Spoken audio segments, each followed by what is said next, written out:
그거 계속 얘기하면서 20개를 먹으려고? 먹을 수 있지 않아? 다이어트. 다이어트니까.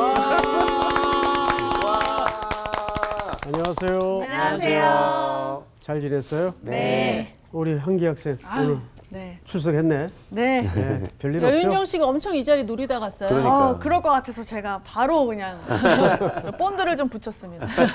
네, 반갑습니다. 광 학생 별일 없었죠? 네네. 예, 요즘은 별일 없는 게 큰 은혜. 그게 제일 큰 네, 은혜인 것 같습니다. 자, 오늘 어색한 웃음을 지는 사람이 상원 씨가 오늘 복습이군요. 아니 웃었는데 어떻게 하셨어요? 네, 억지로 꾸민 웃음이 표가 나요. 네. 자, 복습 한번 해봅시다. 네, 일단은 뭐 지난 시간에 우리 빠졌던 우리 향기한테 설명한다고 생각하고 설명해 보도록 하겠습니다. 좋은 방법. 일단 그 팔복의 틀을 알아야 돼요. 네. 그래서 첫 번째부터 네 번째까지는 하나님과 나와의 관계된 복을 설명하고 있고요. 그 다섯 번째부터 여덟 번째까지가 바로 이제 대인과의 관계된 복을 설명하고 있는 네. 거예요. 그러니까 십계명하고 약간 비슷한 구조예요. 그리고 이 5계명이 지난 시간에 이제 5계명 궁율이 여긴 자는 복을 받겠다. 그러니까 이 얘기가 굉장히 좋은 말이구나 이렇게 생각할 수 있는데 그때 사회적 배경을 좀 봐야 됩니다. 그때 사회적 배경은 로마의 그 힘의 원리 그 작용하듯이 그렇죠, 그래서 그렇죠. 누가 해코지 하면 반드시 보복을 해야 되는 게 그들의 의였어요. 네. 근데 갑자기 그런 얘기를 하니까 의아할 수밖에 없는 거죠. 그러면서 이제 긍휼에 대해서 이제 약간 여러 가지 설명을 해주셨어요. 네. 뭐 주의 성실하심, 인자하심, 인내하심, 뭐 엄마의 자궁, 뭐 이런 것들을 굉장히 뭐 비슷하다고 얘기를 하셨는데 하나님의 긍휼하심은 이게 굉장히 중요합니다. 이게 핵포인트예요. 네. 네? 하나님의 마음과 행동하심이 지속적이고 반복되는 것이다 라고 설명을 해주셨어요. 그래서 네 힘으로 살래 내 힘으로 살래 그래서 해결하는 자가 아니라 해결받는 자가 되라 라는 그런 얘기를 하셨어요. 방법을 잘 썼네. 이번에 진짜 괜찮았다. 목사님 보면 떨려가지고 까먹거든. 그러니까. 네. 향기한테 딱. 아주 예. 편하게 하신 것 같아요. 저는 부담스러웠지만. 목사님은 안 뵈니까 마음이 편한 것 같아요. 그럼 마지막 네 힘으로 살래 내 힘으로 살래 그거만 조금 생뚱맞았고 앞에까지는 전개가 정말 좋았어요. 네. 요지는 그 로마 시대의 국가 경영 철학이 중심축이 힘이에요. 맞아요. 그래서 누가 나를 해코지하면 처절하게 복수하는 게 그렇죠. 의로운 거예요. 네. 근데 그때 참고 그러면은 비겁하고 그거는 도리가 아니에요.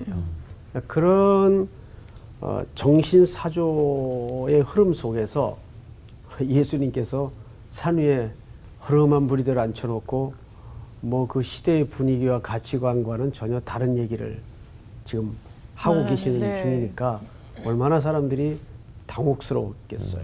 그러니까 이제 완성되고 이루어질 하나님의 나라는 이 세상의 질서와 원리와는 전혀 다른 새로운 삶의 축을 만들어 가야 되는 거죠.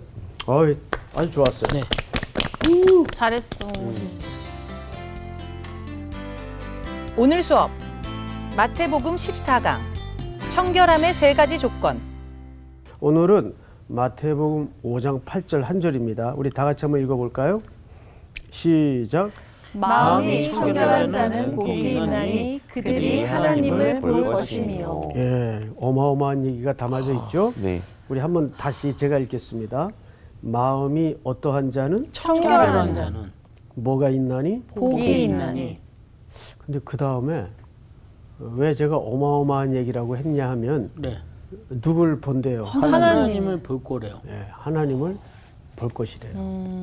그래서 이 말이 자칫 오해를 가질 수도 있고 그래서 이 말의 본의를 우리가 좀 오늘 찾아보겠는데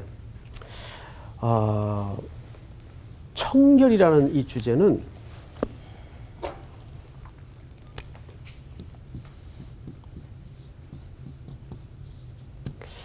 여러분 요즘 이 청결에 대해서 노이로제에 그렇죠. 걸릴 정도로 그렇죠. 모든 세계인들이 집중돼 있죠. 네. 관심이.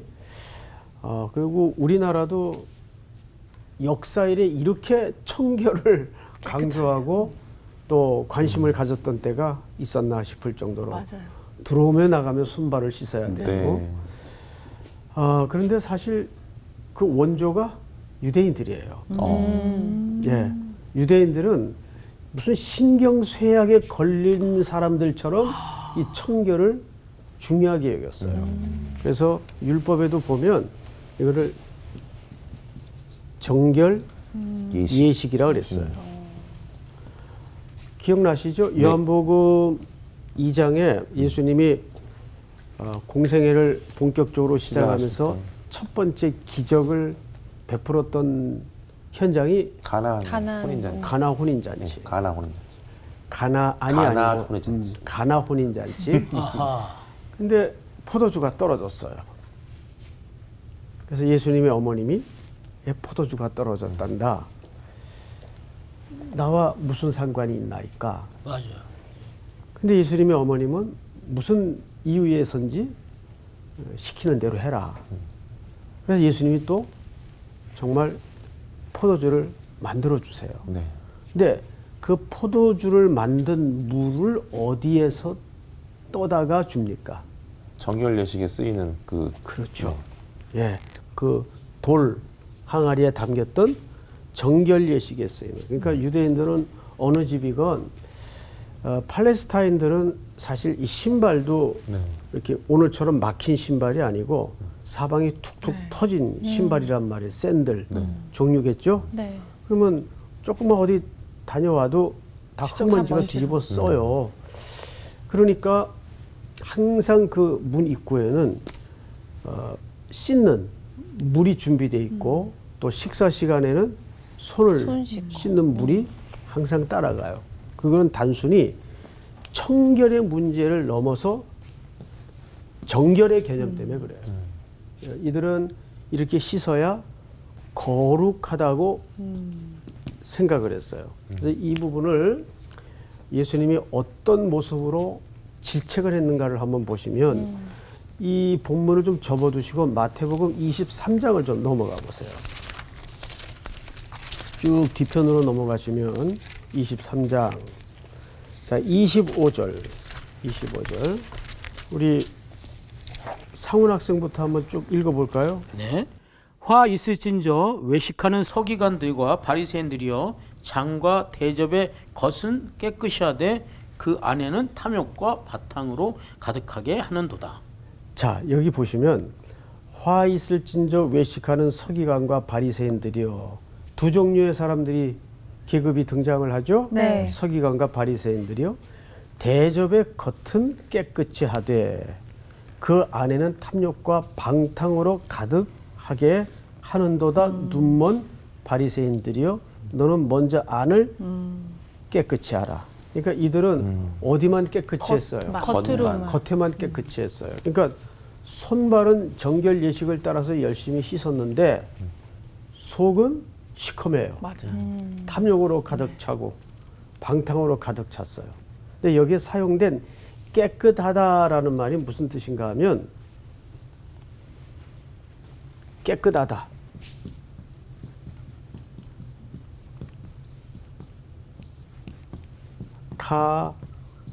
카탈리조. 여러분 이제 혹시 이렇게 속이 답답했는데 어떤 외부적인 작용에 의해서 속이 이렇게 시원해지고 뻥 뚫리고 할 때 우리 수의자님 뭐 어떻게 됐다라고 보통 사람들이 얘기합니까?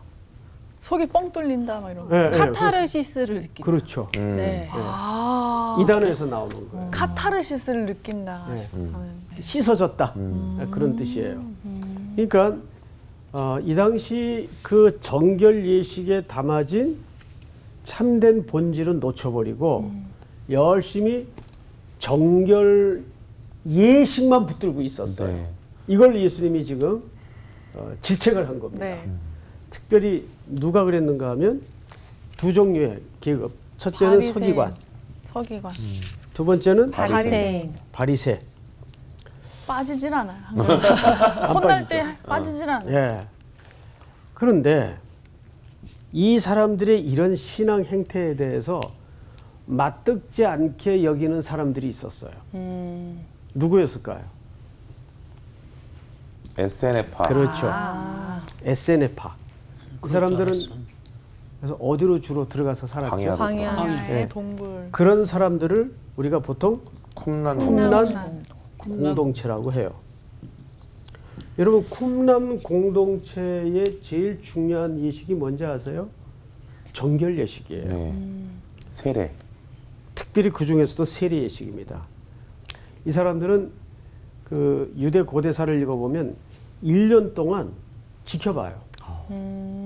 말씀에 대한 공부와 신앙 생활에 대한 순종과 이런 걸 다 지켜본 다음에 1년 후에 세례를 줘요. 이 세례가 소위 정결 예식의 한 종류입니다. 그런데 이 쿰란 공동체에서 주었던 세례는 개념이 좀 달라요. 자, 보통 과흥학생 세례 받았죠. 네. 예. 세례 받을 때 세례를 왜 준다고 합니까? 우리의 죄를 씻고 성부와 다시 나를 태어나는. 정결케 하고 이전의 것들은 나를 씻고. 근데 쿰란 공동체는 반대입니다. 내가 더러워지면 공동체가 더러워지기 때문에 네. 나의 정결이 우선적 가치가 아니라 공동체 때문에. 그렇죠. 공동체의 정결이 정결 예식의 우선적 가치예요. 저는 이 부분을 연구하다가 아 그렇구나. 우리 코로나 시대에 나도 그 생각다. 어, 이 상황이 좀. 우리가 꼭 교회 공동체가 배워야 될 게 있겠구나. 자, 보통 요즘 우리는 내가 깨끗해야 누구를 위하는 겁니까? 공동체를. 네. 그렇죠.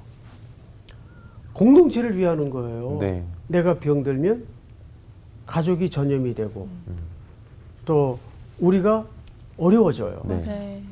그러니까 요즘 뭐 이 방역 때문에 많이들 스트레스도 받고 하는데 우리가 서로 타인을 위해서 이기주의적인 사고방식에서 이 코로나 시대가 우리에게 우리가 상상하지도 못했고 의도하지 못했던 어떤 초점을 강요하기 시작했어요. 이타적인 삶을 살지 않으면 이 사회는 무너져요, 지금. 네. 그렇지 않겠어요? 네. 우리가 남을 좀 배려하고 남을 생각한다면 자기의 모든 삶을 좀 절제해야 되고 지금은 맞아요. 자제해야 되고 이동도 줄여야 되고 그럴 수밖에 없잖아요. 예. 그래서 이기적인 자기 중심적 삶에서 이타주의적인 그리고 그 이타주의적인 것은 공공의 선으로 확대 발전을 시켜야 돼요. 그래서 오늘 이 청결의 문제를 그런 서론으로 시작을 해야 된다면 우리는 오늘 제목을 좀 이렇게 잡았으면 좋겠어요. 이 청결케 되는 세 가지 렌즈. 네. 청결케 되는 세 가지 렌즈예요. 다음 시간 복습 순서 맡은 분은 그 외우기 좋게 딱딱 준비하시면 좋을 것 같아요. 네. 첫째.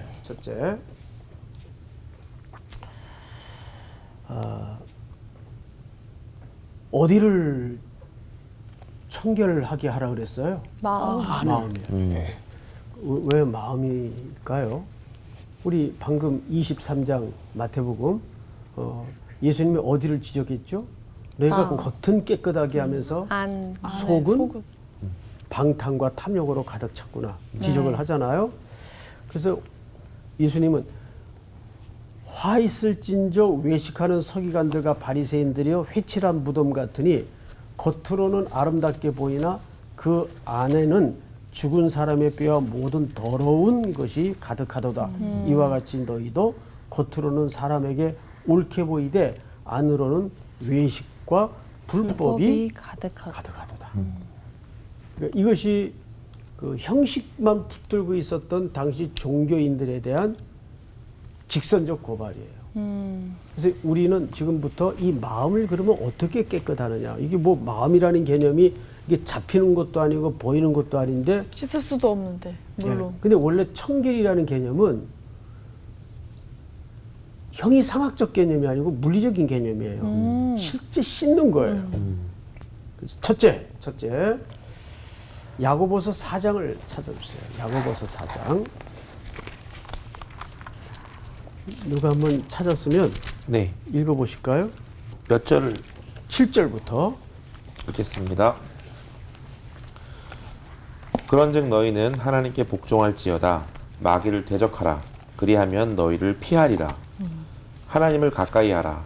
그리하면 너희를 가까이 하시리라.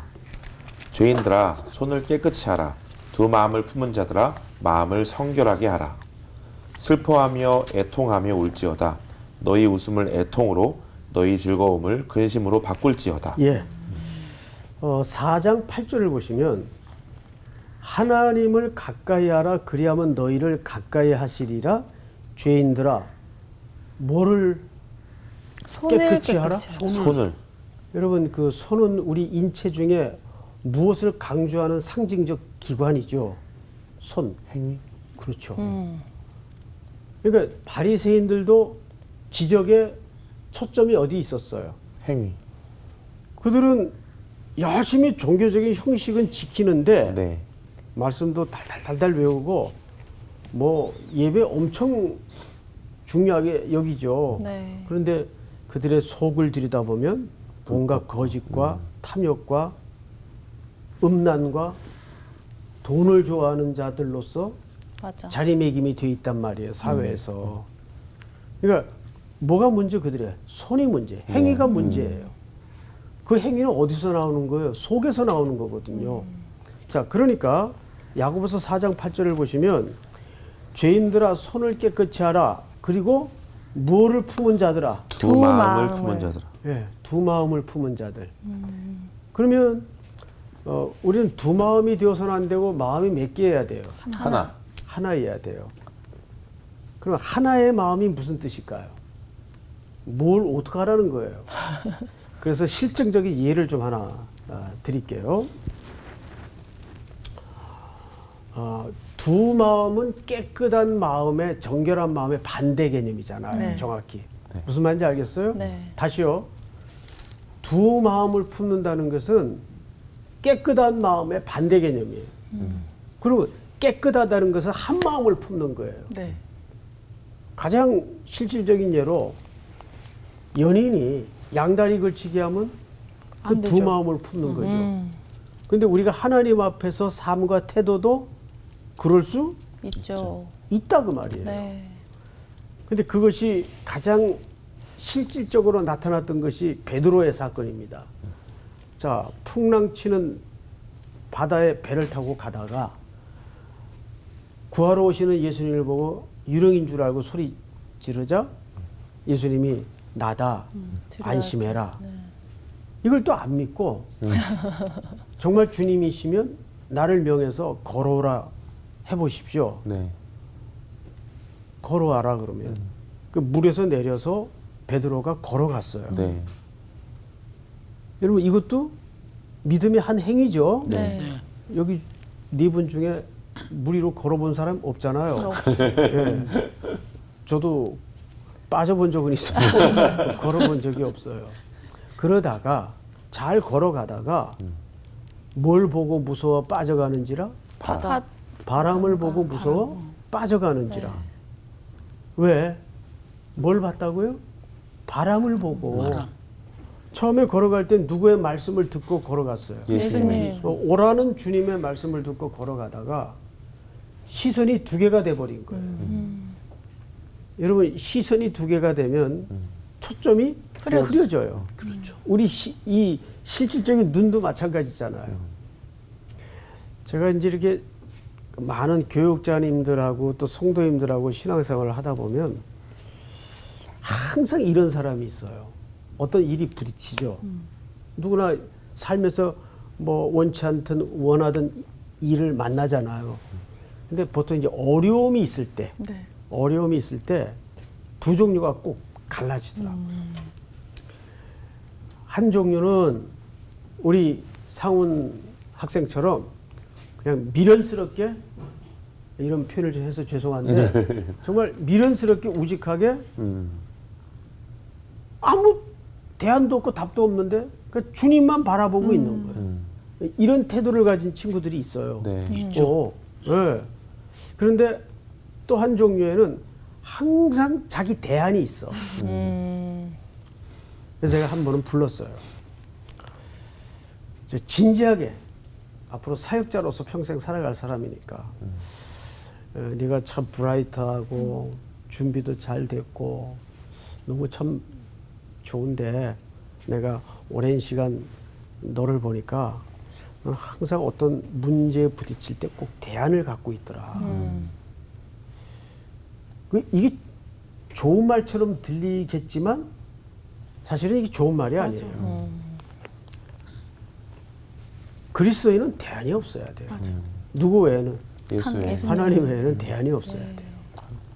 정말 주님의 도우심만이 유일한 대안일 때 그게 진짜 정결한 태도예요. 그 예를 들어서 이런 거예요. 이 자매하고 교제를 하는데 뭐 체임은 또 옆에 자매한테 가지 뭐. 항상 대안을 두고 사는 태도는 그건 옳지 않아요. 그건 마음이 나누어진 거예요. 네. 두 마음을 항상 품고 사는 거예요.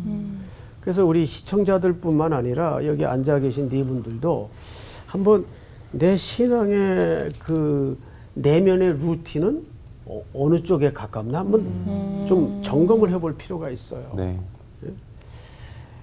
전형적인 인물이 누굽니까? 야곱이에요.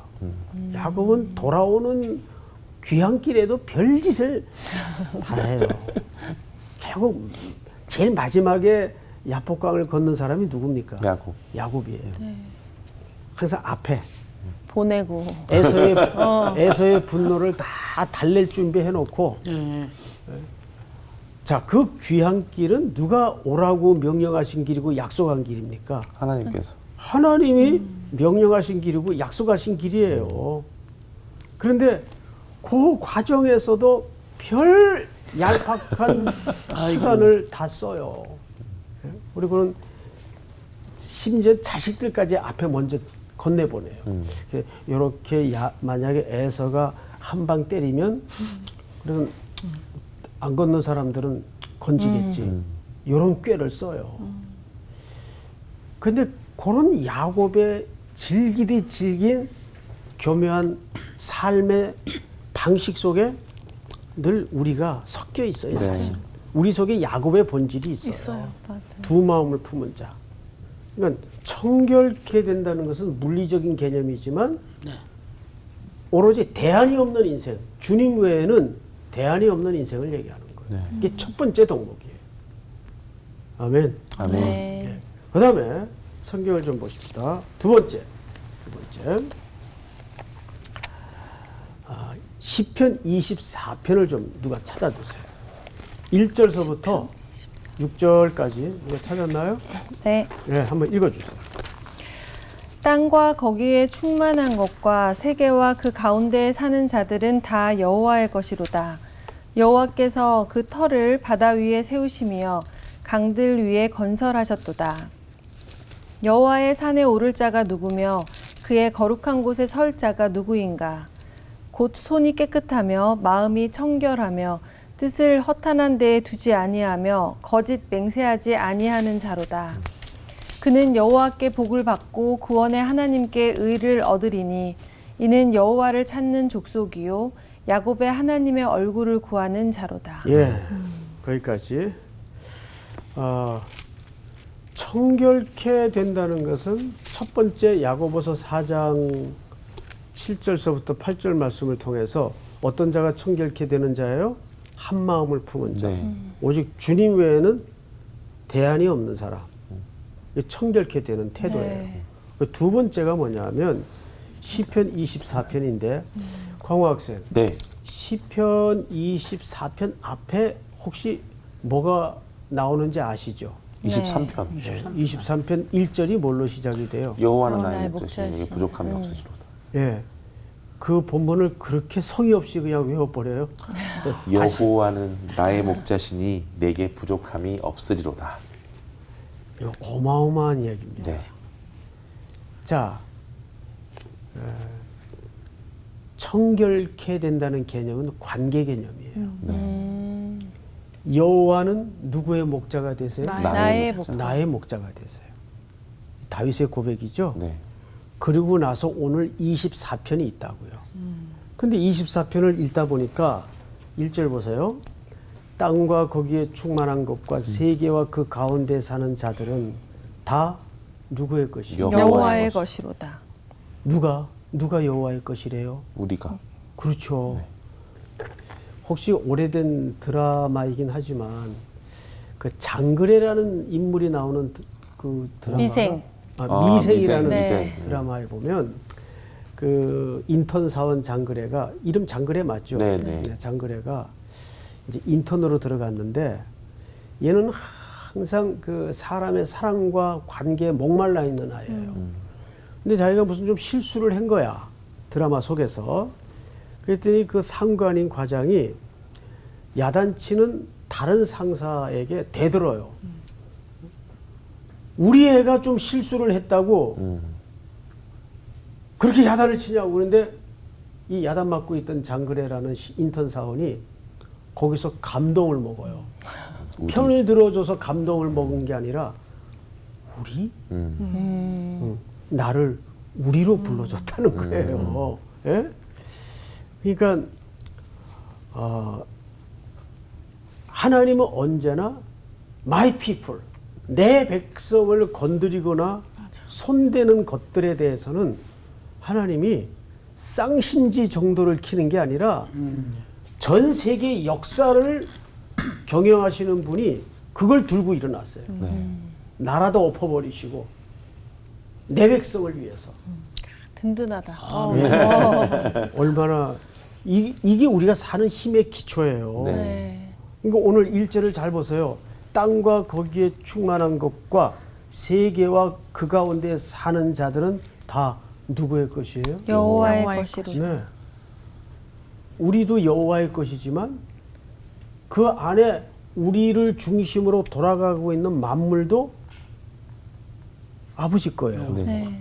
그러면 그것이 누구를 위해서 존재한다는 뜻입니까? 우리를 위해서. 정말 그렇게 믿어야 돼요. 아멘. 그게 팩트예요. 네. 예? 그러니까 그렇다 치자. 이게 아니라. 그렇다 치자 신앙이 너무 많어. 맞습니다. 그걸 명분론자라 그래요. 이게 이제 실존이 돼야 돼요, 우리에. 네. 근데 보세요. 2절. 여호와께서 그 터를 바다 위에 세우시며 강들 위에 건설하셨도다. 여호와의 산에. 여기 산이라고는 문예적으로 표현을 했지만 시온 성을 얘기합니다. 네. 오를 자 누구며 그의 거룩한 곳에 설 자가 누구인가. 곧 손이 깨끗하며. 아까 야고보서에도 뭐가 나왔어요? 손이 나왔어요. 삶을 얘기하는 거예요. 네. 손이 깨끗하며 어디가 청결하며 마음이 네, 청결하며 뜻을 허탄한 데 두지 아니하며 그 허탄하다는 것은 사실상 남는 게 없는 대상. 그러니까 말하자면 허상. 예.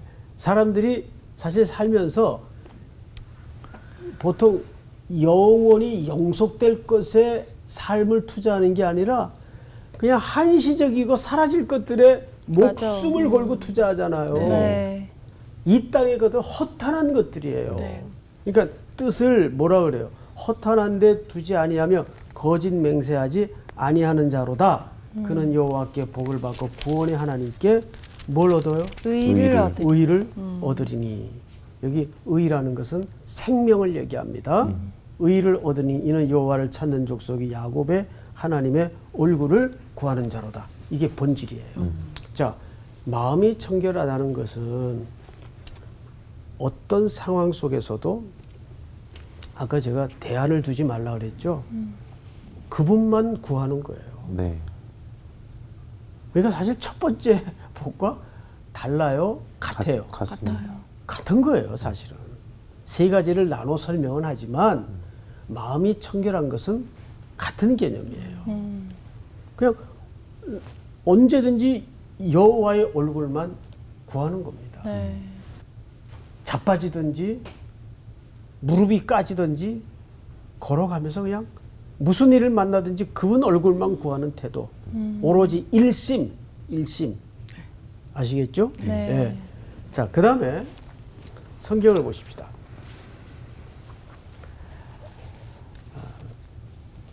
히브리서 10장을 누가 좀 찾아주세요. 히브리서 10장 19절부터 22절까지 좀 읽어주세요.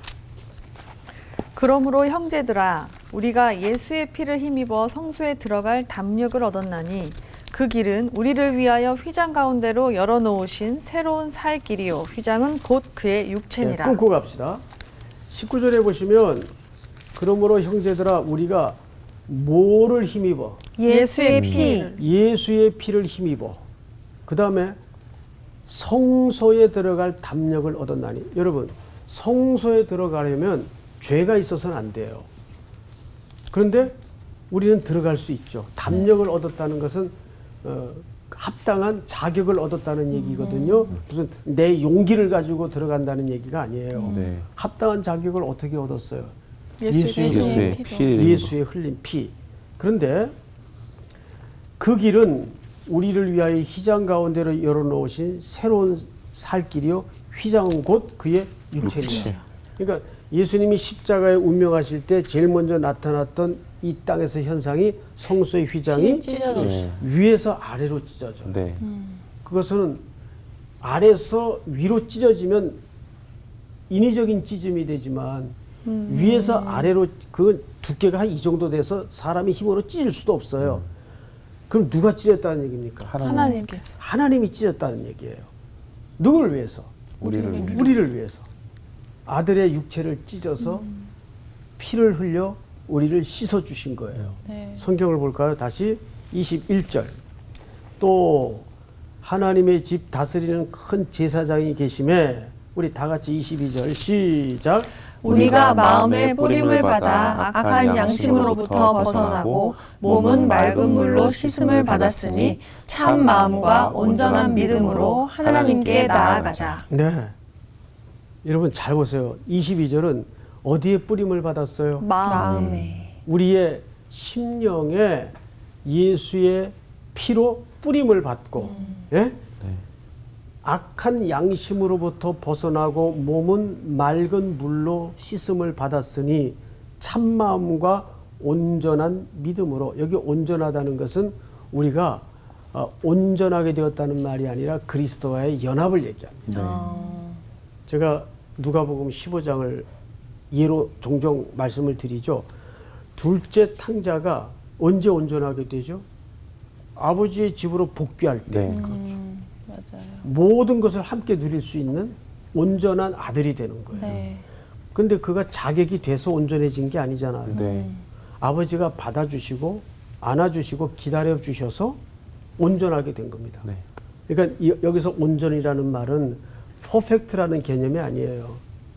완전한 연합. 네. 이 설명되어지는 겁니다. 네. 자, 그러면 이제 마지막 세 번째로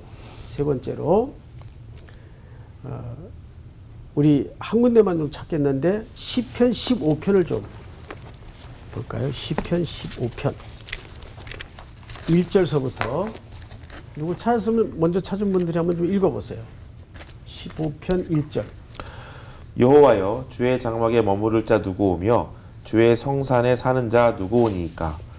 정직하게 행하며 공의를 실천하며 그의 마음에 진실을 말하며 그의 혀로 남을 허물하지 아니하고 그의 이웃에게 악을 행하지 아니하며 그의 이웃을 비방하지 아니하며 그의 눈은 망령된 자를 멸시하며 여호와를 두려워하는 자들을 존대하며 그의 마음에 서운한 것은 해로울지라도 변하지 아니하며 이자를 받으려고 돈을 꾸어주지 아니하며 뇌물을 받고 무죄한 자를 해하지 아니하는 자이니 이런 일을 행하는 자는 영원히 흔들리지 아니하리이다. 자, 지금까지 시편 15편 5절에 걸쳐서 쭉 설명된 내용들이 주로 우리의 뭘 강조했죠? 행위. 그렇죠. 근데 그 행위가 누구를 향한 행위예요? 이웃들을 그렇습니다. 이웃들을 향한 행위예요. 네. 그러니까 마음이 청결하다는 것은 우리가 어떻게 오해를 가질 수 있냐면 자기 개인적인 내면의 수양을 쌓는 정도로 이해를 해서는 안 돼요. 성경의 청결의 개념이라는 것은 아까 우리가 서론 시간에 쿰난 공동체가 세례를 줄 때 세례를 왜 받는다고요? 공동체를 위해서. 이타적인 개념 때문에. 네. 내가 불결해지면 공동체가 더러워지니까. 그래서 청결해지는 또 하나의 다른 측면이 뭐냐면 이웃에 대해서 공의와 선함을 베푸는 거예요. 네. 그래야 내가 마음이 깨끗한 자가 되는 거예요.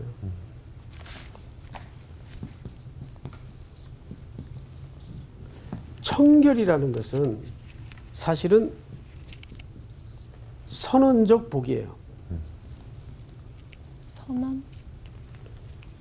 우리가 첫 번째, 두 번째 청결의 조건을 통해서 뭘 깨달았는가 하면 예수의 피로만이 우리가 깨끗해진다는 사실 앞에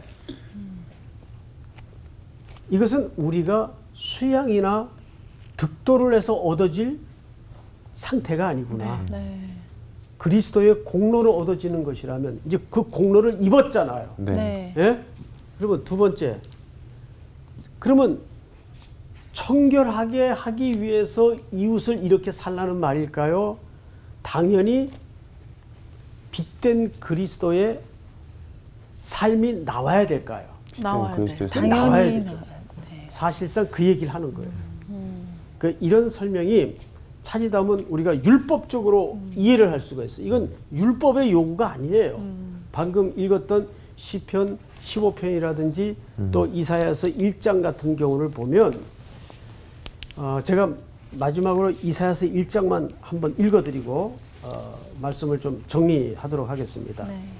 이사야서 1장에 보시면 15절 17절인데 너희가 손을 펼 때 내가 내 눈을 너희에게서 가리고 너희가 많이 기도할지라도 내가 듣지 아니하리니 이는 너희의 손에 피가 가득함이라.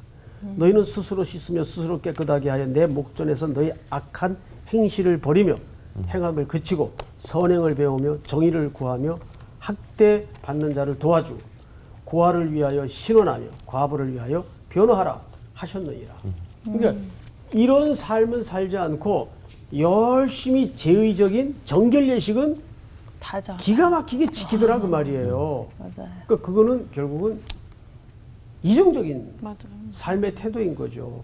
그래서 방금 우리 광우 학생이 읽은 시편 15편의 이 요구는 율법의 차원에서 이렇게 해야 청결케 된다는 그런 의미가 아니고 이미 이런 선제적인 은혜를 누린 하나님의 백성이 되었으니 하나님의 자녀가 되었으니 이런 시편 15편의 삶의 요구가 나와야 돼. 저절로 나와야 된다는 거예요. 네. 네.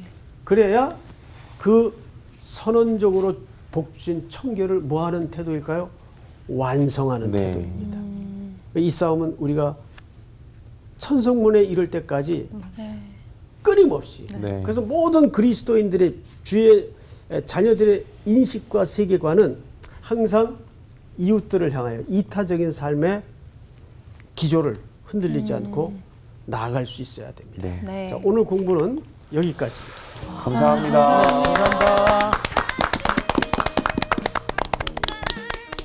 진짜 우리가 이렇게 예배 드리면 땡이라고 생각할 때가 있을 때가 많은 것 같아요. 아, 예배 받아서 은혜 받았고, 아, 이제 이렇게 살아야지, 움직여야 되는데. 한 마음으로 이 세상에 나와야 되는데 맞아.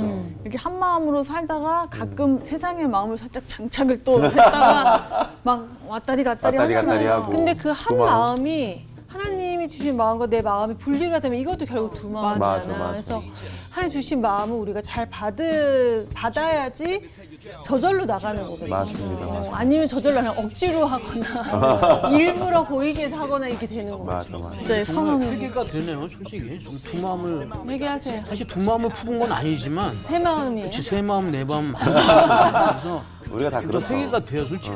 온전히 진짜 한 마음을 받아야 돼. 진짜 배안 없이 오직 주님만을 바라보면서 우리가 살아가야겠어요. 맞습니다. 네, 그렇게 한 마음으로 함께 살아갑시다. 나아가시죠. 네.